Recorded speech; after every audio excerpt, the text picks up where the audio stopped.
Hi guys, and welcome back to the Rare Record Room, and a big hello to any new viewers. This is where I share with you some of the records I've collected over the last 40 years or so. These range from 1950s rock and roll right up to the Britpop era of the 1990s. They're mostly United Kingdom pressings on all manner of labels, including the big mainstream companies like EMI, RCA and Decca, through to the smaller collectible subsidiaries such as Vertigo, DRAM, Blue Horizon, Immediate and EMI's Harvest and Apple labels. I hope you'll find these episodes interesting and informative. If that's the case, why not give us a like and take a look at some of my other record collecting videos. Thank you.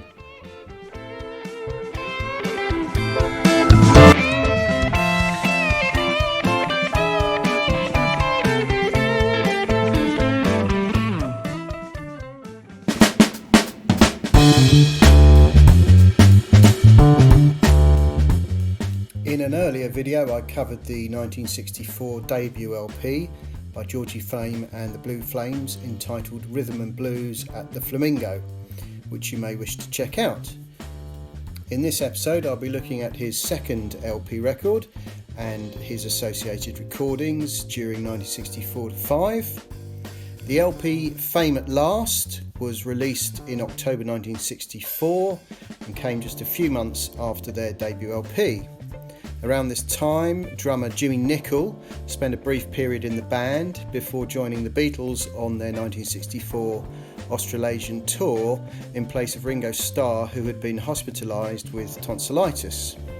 Like Rhythm and Blues at the Flamingo, the LP Fame at Last was produced by Ian Samwell and it was released on EMI's Columbia label. The accompaniment was directed by the respected musical arranger Reg Guest, billed here as Earl Guest. The LP is a selection of cover songs, being a blend of blues, rhythm and blues, soul and jazz, including Get on the Right Track Baby, recorded by Ray Charles in 1958, The Monkey Time, which was written by Curtis Mayfield, Give Me That Wine by Jon Hendricks, Pride and Joy by Marvin Gaye, and the Willie Dixon song I Love the Life I Live. There is also an affectionate nod to Booker T and the MGs with a cover of Green Onions. Booker T. Jones had been highly influential in shaping Georgie Fame's keyboard style. The original pressings of Fame at Last are in mono only, on the light blue and black design of the Columbia record label, with text printed in silver. It has the catalogue number 33SX1638. It includes the standard period wording sold in the UK subject to resale price conditions, as well as the noticed recording first published 1964 and the statement made in Great Britain. The rim text reads Columbia Gramophone Company Limited, which is followed by an all rights reserved notice. The inner bag is the die cut paper type with the Use Emitex cleaning cloth printed wording. It has a tracing paper lining. The LP sleeve is a front laminated flip back type which states patents pending to the lower flip back. It is printed and manufactured in Great Britain by Garrett and Lofthouse Limited. The spine displays the artist's name and the album title. Upon release, the record was more successful than their non-charting debut LP, reaching number 10 in October 1964 in the NME album charts. The LP is currently valued at £35 for a mint copy in the Rare Record Price Guide.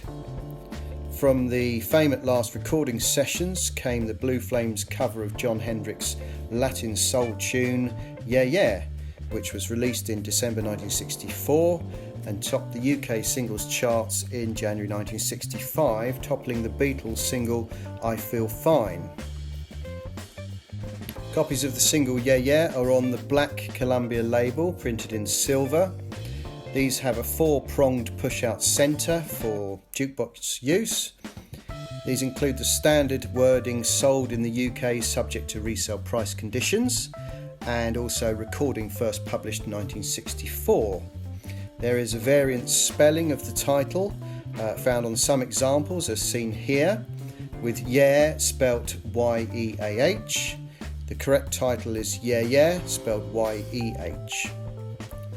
As a result of the massive success of this single, sales of their now 4-month-old LP, Fame at Last, increased to the extent that it re-entered the UK Top 10 album chart for 2 weeks in mid-January 1965.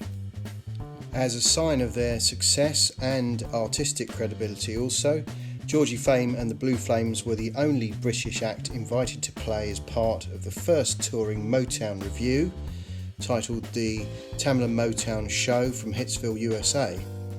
This 21-date UK tour in March and April 1965 kicked off at the Astoria Finsbury Park, and the bill comprised of the Supremes, Stevie Wonder, Earl Van Dyke Six, Martha Reeves and the Vandellas, Smokey Robinson and the Miracles, and of course Georgie Fame and the Blue Flames. The performances were described as joyful and life-affirming, and among the concert goers were the future Rolling Stone Ronnie Wood and the Small Faces guitarist and songwriter Steve Marriott. The band's next single was In the Meantime, released in February 1965 and reaching the top 20 UK singles chart in March 1965.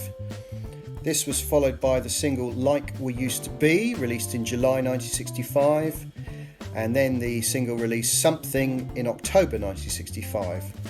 Both of these, which strangely failed to chart given the success of their previous 2 singles. Georgie Fame, however, bounced back with his second number 1 single called Getaway in June 1966. In a future video, I will look at Georgie Fame's remaining recordings for the Columbia record label before his move to CBS Records in 1967. But this just about concludes my brief rundown of Georgie Fame and the Blue Flames album Fame at Last and the relating recordings of 1964 and 5. That's your lot for this episode from the Rare Record Room. I hope you enjoyed the content.